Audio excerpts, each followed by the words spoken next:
Bismillahirrahmanirrahim. Assalamualaikum warahmatullahi wabarakatuh. Waalaikumsalam. Terima kasih. Adapun pertanyaan yang ingin saya tanyakan kepada Ustaz, yang pertama itu iman kepada diri seseorang yang harus menjaga hal-hal yang tidak diinginkan seperti bukan muhrimnya. Yang kita tahu zaman sekarang itu kadang remaja-remaja saling bersentuhan, baik itu salaman dan lain-lain. Yang kita tahu yang namanya saling bersentuhan sesama tidak muhrim, gitu. Mungkin bisa dikatakan hal-hal yang mengakibatkan kita berbuat kesalahan atau dosa.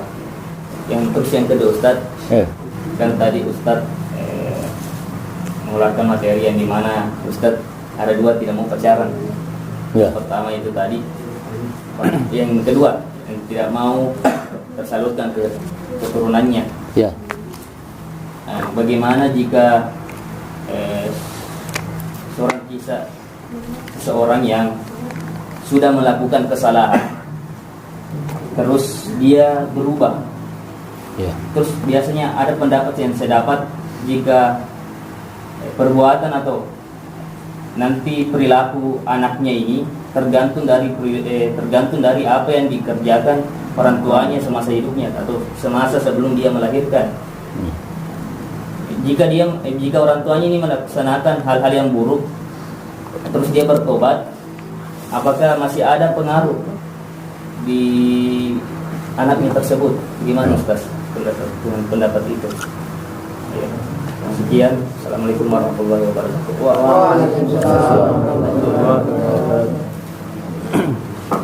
Langsung atau masih ada mau bertanya?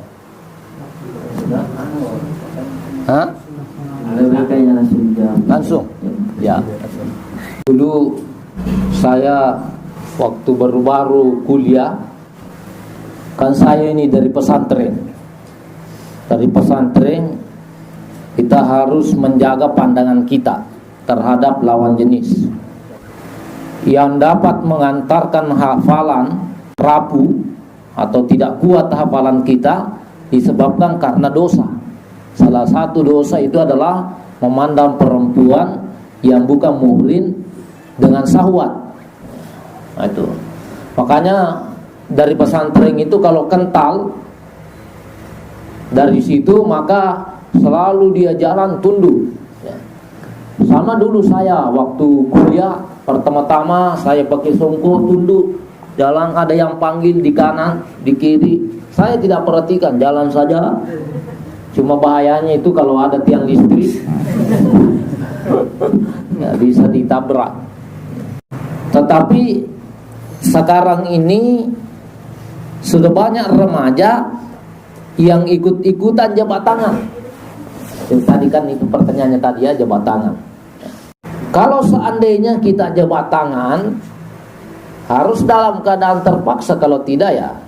Tetapi yang penting di sini adalah niat kita, nawaitu. Kalau tidak ada niat kita negatif, tidak ada masalah ya. Tetapi sebenarnya remaja itu ya harus hati-hati terhadap lawan jenis ya. Kalau ini yang membatalkan wudu, salah satu diantaranya adalah bersentuhan dengan perempuan dengan laki-laki, atau bersentuhan dengan lawan jenis yang bukan muhrim. Ketika bersentuhan batal wudu. Tapi ada ulama yang mengatakan bukan hanya bersentuhan begitu saja, karena ada orang bersentuhan tidak ada apa-apanya ya. Nanti kalau ada syahwat. Jadi kalau jabat tangan dengan teman tak, jangan syahwat ya. Itu yang paling penting ya. Atau dengan kata lain, nawaitu perlu diperbaiki ya. Kalau seperti ini ya saya kira sama temannya. Tapi kalau golongan tertentu dia tidak bolehkan jabat tangan ya. Karena pasti ada sesuatu di situ. Ini yang pertama. Kemudian yang kedua, perbuatan orang tua tertularkan kepada anaknya. Makanya orang tua harus perbaiki akhlaknya dulu. Kita bicara akhlak tadi ya, perbaiki dulu perbuatannya. Karena anak itu punya gen dari orang tuanya. Kita perhatikan nabi-nabi, yang bisa menjadi nabi itu adalah keturunan nabi juga. Seperti Nabi Ibrahim punya anak namanya Nabi Ismail. Ada Nabi Ishak. Nabi Ishak itu punya anak juga nabi.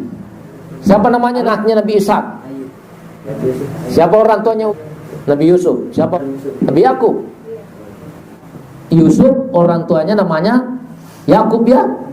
Kemudian Yakub orang tuanya Ishak. Itu ya. Pokoknya nabi itu keturunan nabi juga. Ini artinya apa? Kita harus perbaiki diri kita. Makanya kalau mau cari pasangan, tanyakan dulu siapa orang tuanya. Tapi itu tadi menarik, ketika orang tua itu bertobat bagaimana? Ya, saya kira itu kalau sudah bertobat dengan sesungguhnya, maka insya Allah anaknya bisa menjadi baik. Karena banyak riwayat begitu. Banyak orang yang tadinya melakukan pelanggaran, melakukan pencurian, melakukan kemaksiatan, tetapi karena dia bertobat dengan sungguh-sungguh, akhirnya punya keturunan juga bagus. Ya? Jadi yang penting ini perbaiki perbuatan kita. Kalau seandainya kita bersalah, maka sebaik-baik orang yang bersalah adalah ia mau menyesali kesalahannya. Dalam hal ini ia mau bertobat. Tapi jangan kita mengatakan kalau begitu saya juga mau melakukan kesalahan dulu. Nah, nanti bisa saya bertobat. Hati-hati, jangan sampai belum bertobat sudah meninggal. Karena yang namanya kematian itu kita tidak tahu. Kalau perlu kita harus selalu siap. Makanya kita seperti ini. Saya mau ini berikan resep ya. Adalah satu yang kita miliki. Ada yang selalu kita istiqomah, terus menerus kita lakukan. Kalau bukan puasa Senin Kamis, maka kita sholat duha. Kalau bukan sholat duha kita lakukan, kita sholat tahajud. Kalau bukan sholat tahajud, kita menjadi orang dermawan. Setiap hari kita memberi makan, meskipun kepada binatang-binatang ya. Kalau tidak ada manusia bisa diberi makanan, ya binatang saja. Kalau seandainya tidak seperti itu, berwudu, batal wudu, berwudu lagi. Tapi ada teman saya sekarang sudah hebat, dia sudah dosen. Ketika dia kuliah, berwudu lebih dahulu, kemudian pergi kuliah. Saya tanya, kenapa Anda berwudu? Dia bilang, kan ilmu itu cahaya, wudu juga cahaya. Kalau cahaya ketemu dengan cahaya kan connect. Sama halnya kalau kita mau menelpon, sama-sama ya punya HP, masing-masing ada jaringannya kan bisa connect ya. Kalau menelpon ya jangan berjam-jam. Apalagi kalau bukan muhrim ya. Seperti itu kalau kita bertobat, insya Allah akan diberikan keturunan yang mulia oleh Allah Subhanahu wa taala. Ya, saya kira seperti itu. Terima kasih. Assalamualaikum warahmatullahi wabarakatuh. Waalaikumsalam warahmatullahi wabarakatuh. Terima kasih atas kesempatan yang telah diberikan kepada saya. Berjumpa dengan saya. Lanjut dari pertanyaan dari saudara Fajar. Bila mana orang tuanya itu adalah orang tuanya yang betul-betul punya ilmu, akhlakul karimahnya ada, dan punya ilmu, punya harta, punya jabatan, akhlaknya juga baik, tapi tiba-tiba ada anaknya yang tidak memiliki sifat dari orang tuanya. Apakah bisa dikatakan bahwa orang tuanya itu tidak berhasil mendidik anaknya atau bagaimana? Bagus pertanyaannya ya. Ada orang ilmunya ada, ilmunya itu diamalkan, menjadi orang yang soleh, orang yang berbakti, orang yang taat ya. Tapi ternyata anaknya nakal.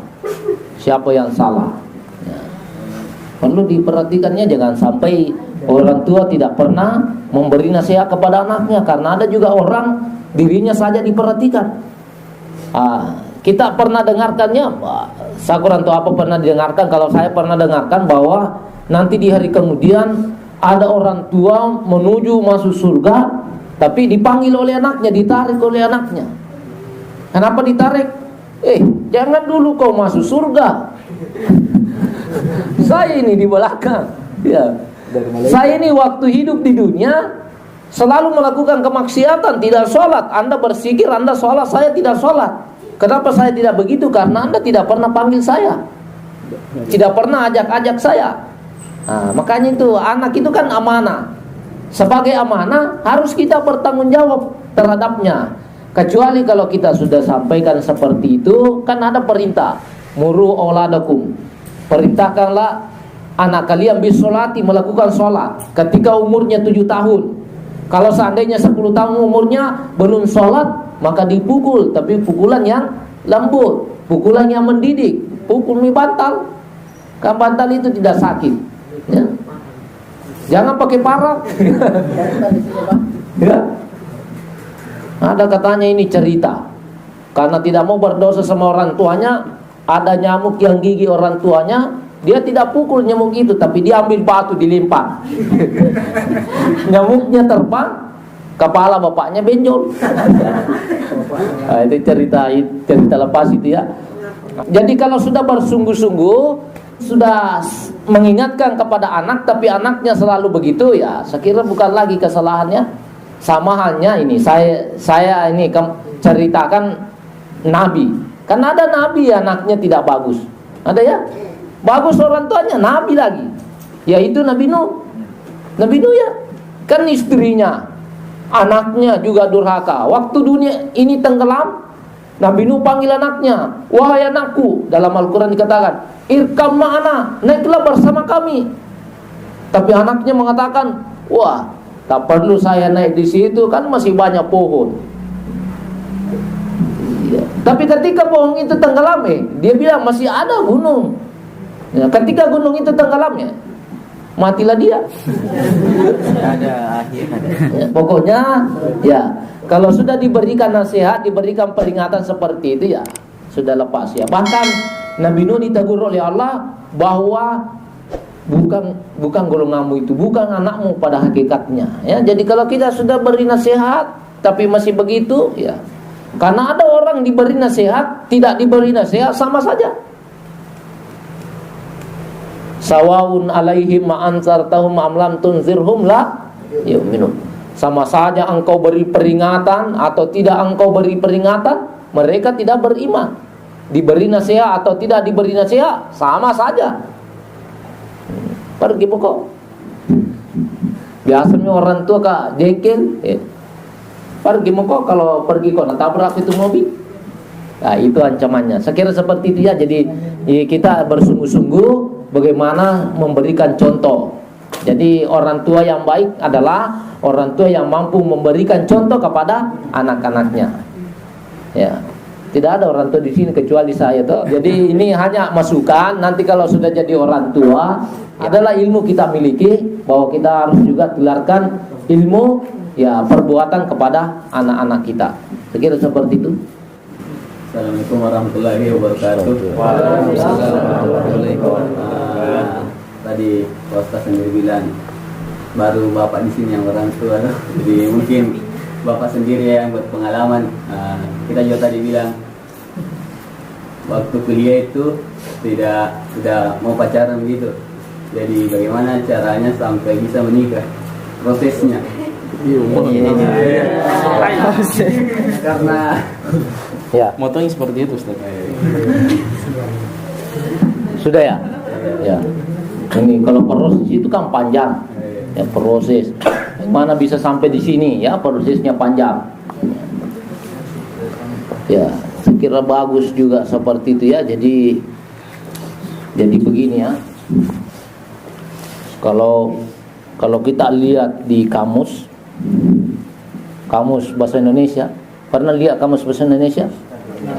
Buka-buka di situ apa pengertian pacaran. Ya, di situ ada pengertiannya itu pacar. Ya. Pacar tujuannya itu supaya kita saling memahami. Ya. Anda mengenal saya mengenal Anda. Ya. Apa yang Anda tidak senangi, saya harus singkirkan ya.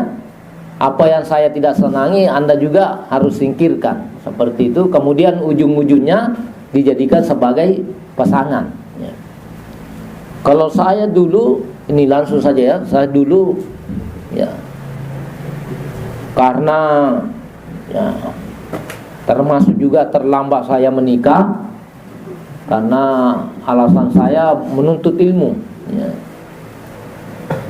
Karena orang tua sudah mau, saudara-saudara sudah mau, saya sampaikan, ya cari kami kalau ada. Yang penting sesuai, ya ada kriteria lah kita ini. Apa kriteria kita? Ya misalnya soleh-soleha, misalnya rajin sholat, nah, terima itu. Tidak cerewet, ya terima misalnya sembarang, ini kriteria kita. Ya. Kalau misalnya agama kita kan 4. Yang pertama agamanya yang paling penting ya. Kalau bagus agamanya silakan. Bagus agamanya, kemudian cantik, banyak hartanya, bagus keturunannya, ya tidak sombong ya. Itu bagus, terima mi kalau begitu. Ya. Jangan seperti ini ya. Yang pertama koleksi, kemudian seleksi, kemudian resepsi. Jangan seperti itu ya. Ada satu prinsip yang bagus kita tanamkan dalam diri kita sendiri. Ada dalam Al-Quran, bahwa laki-laki yang bagus akan mendapatkan perempuan yang bagus, yang baik. Demikian juga kebalikannya, perempuan yang baik akan mendapatkan laki-laki yang baik. Itu ya. Jadi kita harus yakin seperti itu. Jadi kalau seandainya mau pacaran ya perhatikan, tapi kalau mau pacaran dalam keadaan mendesak karena untuk memelihara, menjaga perempuan itu, ya tidak ada masalah, tapi jangan selalu berduaan, jangan selalu saling menelpon, tapi simpan senang. Ya, maksudnya simpan senang ini ya bisa disimpan di dalam hati. Nanti kalau selesai baru ini. Tapi kalau masih umur seperti ini ya jangan dulu ya, nantilah. Ya. Karena ada juga orang yang seperti itu dulu waktu kuliah. Kini kan waktu SMA ya, kalau itu teman saya kuliah, dia senang kepada lawan jenisnya, sama-sama kuliah, sama-sama kelasnya, tapi ternyata suka sama suka melalui hati. Ketika wisuda semua, banyak yang melamar perempuan itu tidak ada yang diterima. Tetapi ketika laki-laki itu pergi melamar, langsung diterima. Karena itu dari hati ke hati tadi. Seperti itu modelnya ya. Jadi kita harus menjaga diri. Insya Allah kalau kita menjaga diri, menjadi orang yang bagus, insya Allah kita akan dapatkan pasangan juga yang bagus ya. Saya kira seperti itu.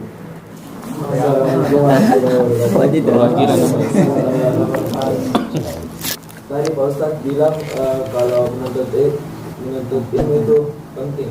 Apakah ada hadis yang mengatakan atau ayat yang menjelaskan bahwa menuntut ilmu bagi agama Islam itu penting, dan apakah ilmu bisa didapatkan walaupun tidak biar tidak ada yang mengajarkan, bisa kita dapat ilmu melalui kejadian-kejadian yang terjadi. Apakah kita bisa belajar dari kejadian-kejadian tersebut? Terima kasih. Bagus pertanyaannya. Adakah dalil tentang menuntut ilmu? Itu tadi ada ayatnya ya. Yarfa'illahu alladzina amanu minkum walladzina utul ilma darajat. Ada lagi ayat, Qul hal yastawil ladzina ya'lamuna wal ladzina la ya'lamun. Katakanlah samakah orang yang punya ilmu pengetahuan dengan orang yang tidak punya ilmu pengetahuan. Meskipun pertanyaan ini tidak ada jawabannya, tetap juga kita ketahui pasti beda ya. Kemudian ada hadisnya, talabul ilmi faridatun ala kulli muslimin. Menuntut ilmu itu adalah fardu ya. Ada lagi hadis, utlubul ilma minal mahdi ilal lahdi. Tuntutlah ilmu mulai dari ayunan sampai ke liang lahat ya. Kalau itu utlubul ilma walau bisin, tuntutlah ilmu meskipun di negeri Cina ya. Masih banyak yang lain. Ada lagi hadis yang bagus ini, man salaka tariqan yaltamisu fi ilman sahalallahu lahu tariqan ilal jannah. Barang siapa yang menempuh satu jalan untuk menuntut ilmu, maka Allah memudahkan baginya jalan menuju surga.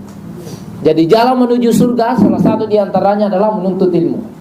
Kalau ada orang yang menuntut ilmu ilmu yang bermanfaat, ilmu agama, ketika meninggal pada saat itu ditabrak mobil misalnya, ditabrak motor, maka dia masuk surga.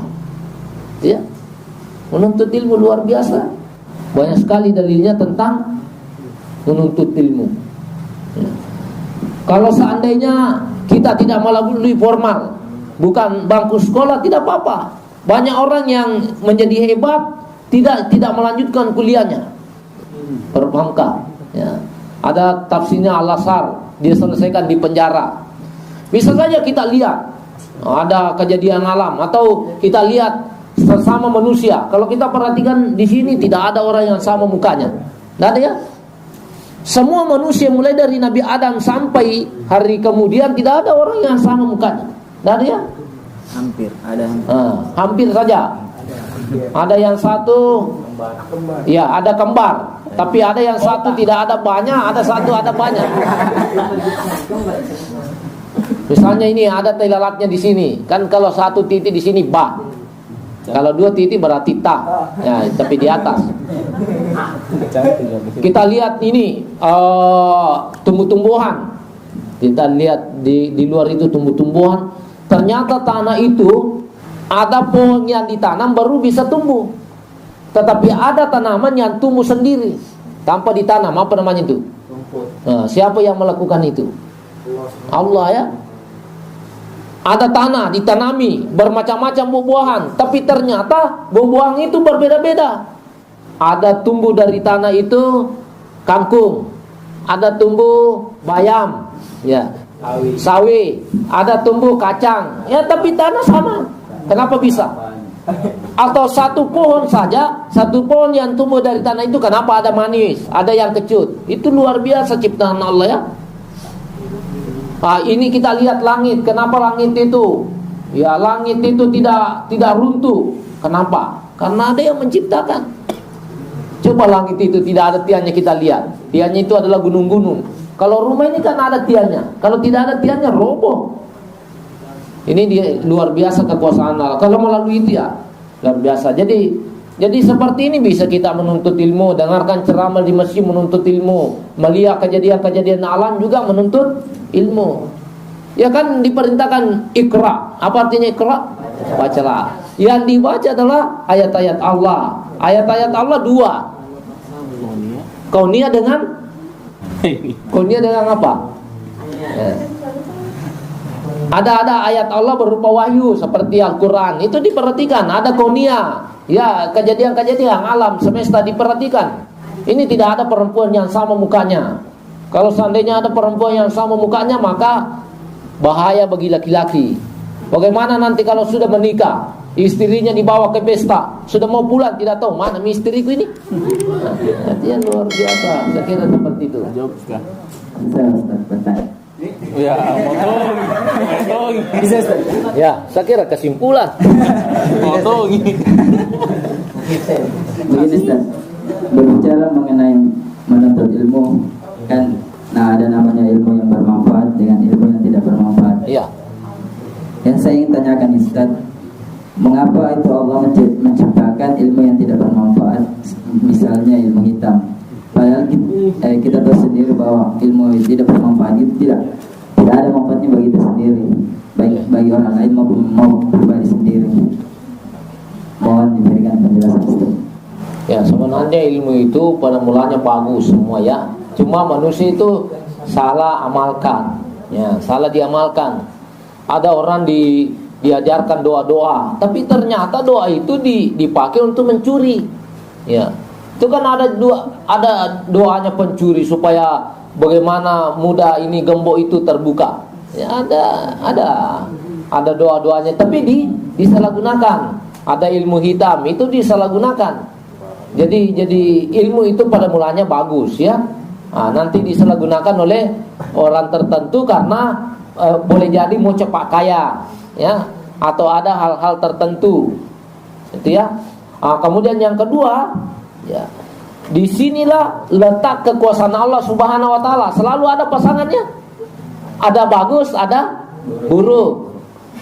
Ada jauh, ada dekat. Ada sulit, Ada muda, ada di atas, ada di bawah, ada laki-laki, ada perempuan, kan bagus begitu. Ada pasangan-pasangannya. Kalau tidak ada pasangannya kan tidak bagus. Misalnya laki-laki semua diciptakan, nah, itu susah. Menderita ke itu. Jadi di situ. Jadi segala sesuatu ada pasangannya, ada senang, ada benci, segala. Ya, ada kanan, ada kiri, ada depan, ada belakang.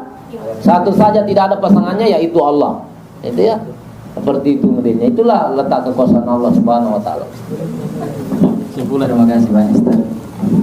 Baiklah, saya akan simpulkan untuk materi agama pada malam hari ini. Yang pertemakan remaja yang hebat atau ideal, yang dapat dibanggakan oleh semua orang, terutama oleh kedua orang tua. Ada 5 hal yang harus dimiliki oleh remaja agar bisa dikatakan hebat. Yang pertama itu iman. Yang kedua, harus memiliki ilmu, terutama ilmu agama atau ilmu yang bermanfaat. Dan yang ketiga, harus mempunyai amalan yang soleh. Yang keempat, harus memiliki akhlakul karimah atau akhlak yang mulia. Yang kelima, remaja harus mempunyai keterampilan atau keahlian yang bisa dibanggakan. Mungkin cuma itu kesimpulannya. Kita ucapkan banyak terima kasih kepada Bapak Ustadz. Sebelum kita menutup acara pengajian malam hari ini, marilah kita bersama-sama membaca doa yang akan dipimpin oleh Bapak Ustadz. Sekiranya dipersilakan. Ya, kita berdoa bersama. Bismillahirrahmanirrahim. Alhamdulillahirabbil alamin. Allahumma shalli ala sayyidina Muhammad wa ali sayyidina Muhammad.